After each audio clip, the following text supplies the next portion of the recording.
चलिए तो फिर शुरू करते हैं।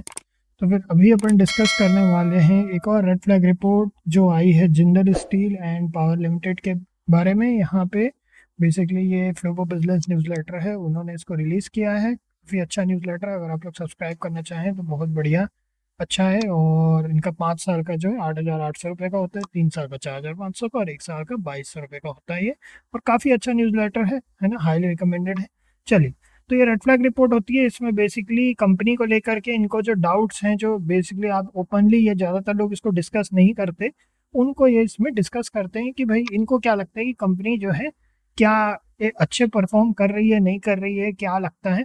और इसमें इन्होंने इन्वेस्टमेंट डिस्क्लेमर दे दिया है, ये कोई बाय सेल एडवाइस नहीं है, इन्फॉर्मेशन पर्पसेस के लिए है। और आप अपना इसमें देख करके एक व्यू बनाने के लिए एक रिसर्च पर्पज से आप इसको पढ़ सकते हैं। ठीक है, आप अपनी खुद की भी रिसर्च उसमें करें। और साथ ही साथ में अगर आपको अगर आप इन्वेस्ट करना चाहते हैं तो अपने कंसल्ट करना ही है तो एक सेबी रजिस्टर्ड फाइनेंशियल एडवाइजर से कंसल्ट करें और अपना एक व्यू बना सकते हैं। ठीक है, हमें इनकी रिपोर्ट्स अच्छी लगती हैं। रेड फ्लैग रिपोर्ट, इसने हमारा कई बार पैसा बचाया है, सिर्फ स्टॉक में ही नहीं, कई सारे कोर्सेज और ये लोग ट्रेडिंग के जो नए नए हाइप चलती है उसके बारे में भी ये लोग लिखते रहते हैं। अभी इन्होंने इसके बारे में बताया कि क्या चल रहा है। ठीक है, तो जिंदल स्टील पावर लिमिटेड बहुत प्रोमिनेंट कंपनी है, इसके बारे में कंपनी ओवरव्यू में अपने को ज़्यादा देखने की ज़रूरत नहीं है। ठीक है, ग्रोथ प्रोस्पेक्ट्स वगैरह हैं इसमें, कंपेटिटिव लैंडस्केप है। अब हम सीधा आ जाते हैं ये वाले पार्ट पे, जो important part, why investor should be careful. तो cyclical nature of steel industry. ठीक है, तो इंडस्ट्री, स्टील इंडस्ट्री सिक्लिकल होती है, इसके बारे में इन्होंने यहाँ पे बताया है कि एक थोड़ा सा downturn in the economy can significantly impact. ठीक है, फिर volatile commodity prices sensitive to fluctuations in the price of the raw material, iron ore हो गया, कोकिंग ऑयल हो गया, ठीक है, कुकिंग कोल हो गया। और इस तरीके से जो है वेल फिनिश स्टील प्राइसेस हो गया, तो ये जो है कोल वगैरह की प्राइसेस से आयरन ओर से इफेक्ट होता है। फिर हाई कैपिटल एक्सपेंडिचर है, केपेक्स जो है वो हाई है, ये बता रहे हैं। The company has significant capacity expansion plans which require substantial capital expenditure. While this can drive future growth, high capex can also put pressure on short-term cash flows and increase debt if not managed effectively. बाकी मुझे Jindal steel के बारे में जितना हमने देखा है, काफ़ी कैपेबल कंपनी है ना, ये है। बट ज़्यादातर इतनी बड़ी कंपनियां ना एम्बिशियस ही होती हैं। ठीक है, बड़ी कंपनी है। तो ये फिर डेप्थ लेवल है, इंटरेस्ट बर्डन। अब ये क्या है, ऑल्दो जेएसपीएल है reduce the dept equity ratio, the absolute level of dept remains the factor to monitor high dept burden के इंक्रीज फाइनेंशियल प्रेशर रिस्क। ठीक है, और high interest rate economic slowdown के समय इकोनॉमिक स्लोडाउन वगैरह जो है प्रॉब्लम क्रिएट कर सकते हैं।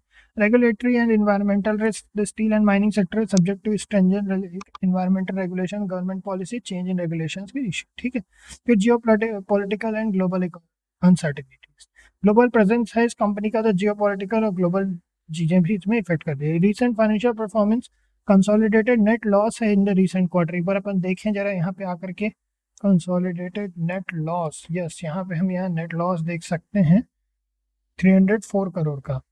नेट टू नेट जरूर प्रॉफिट है ईयरली बेसिस पे यहाँ पे 2846 करोड़, बट ओवरऑल यहाँ पे अपने को नेट यहाँ पे लॉस दिखा रहा है। ठीक है, तो ये थोड़ा सा नीसेंट, लेकिन क्या है, high rate potential one of events to significantly impact the profitability, एक वन ऑफ इवेंट के कारण हुआ है ये, ऐसा इनका कहना है ना।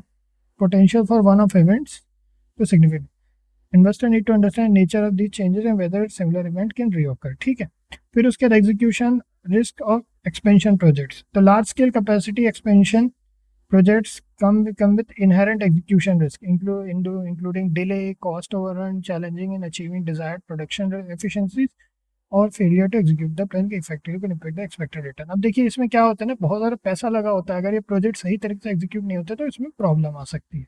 ठीक है, तो इसमें यही है ओवरऑल। इस बार इन्होंने इसमें कंक्लूजन जैसा नहीं लिखा है, बट इतना ही है ना।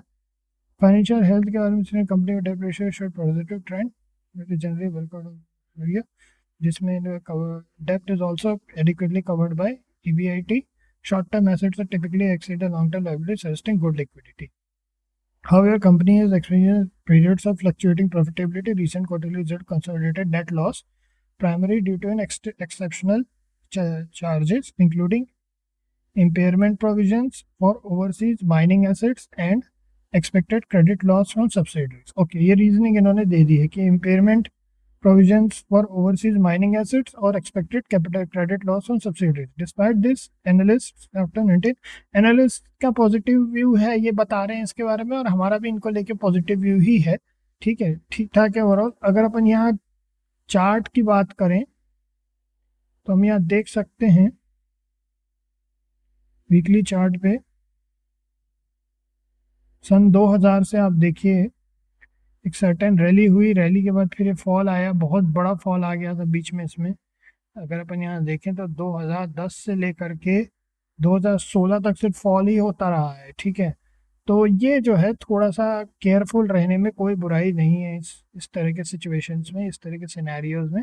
ठीक है, तो इतना ही है फिर, है ना। देखते हैं आगे क्या होता है। जिंदल स्टील के बारे में ये इससे ज़्यादा हमारा कोई व्यू है नहीं, और बाकी इतना ही है ना। लेट्स सी क्या होता है क्या नहीं होता है। रिसेंटली अभी हमें एक चीज़ इसमें दिखी है SBI में, अपन बाकी ये लाइव स्ट्रीम जैसा है हम इसको नहीं देखना चाहते। आज की तारीख यहाँ पे दी हुई है 16/7। तो हम वैसे तो नॉर्मली हमारी आदत नहीं है इंट्राडे एनालिसिस यहाँ साथ में करने की, लेकिन चूंकि अगर आप लोग इतनी देर तक रुके हैं तो एक इंट्राडे एनालिसिस करने में कोई बुराई नहीं है। ठीक है, चलिए let's do some intraday analysis. Indicator पे चलते हैं। हमारा पिवट पॉइंट स्टैंडर्ड होता है और साथ में ऑर्डर ब्लॉक होता है। ठीक है, ये pivot point standard and order block bounce up है, और एक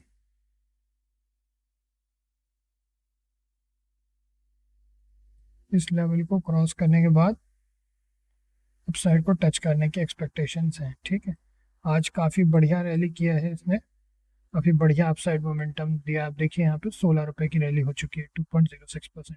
ठीक है, चलिए तो फिर इसमें इतना ही था, है ना।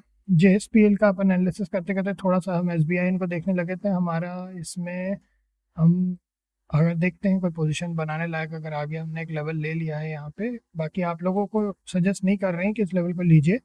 834.20 के बाद हम कोई भी व्यू बनाएंगे, 1 मिनट पर चलते हैं साथ साथ में, और अगर एक बढ़िया स्ट्रॉन्ग ब्रेकआउट हमको मिल जाता है तो हम इसमें ज़रूर एंट्री बनाएंगे। लेकिन ये हमारा अपना बात का ट्रेडिंग का प्लान है। ओवरऑल इतना ही है फिर, है ना। नेक्स्ट मिलते हैं फिर आप लोगों से, अगली मुलाकात होगी। देखने के लिए बहुत बहुत शुक्रिया, बाय बाय।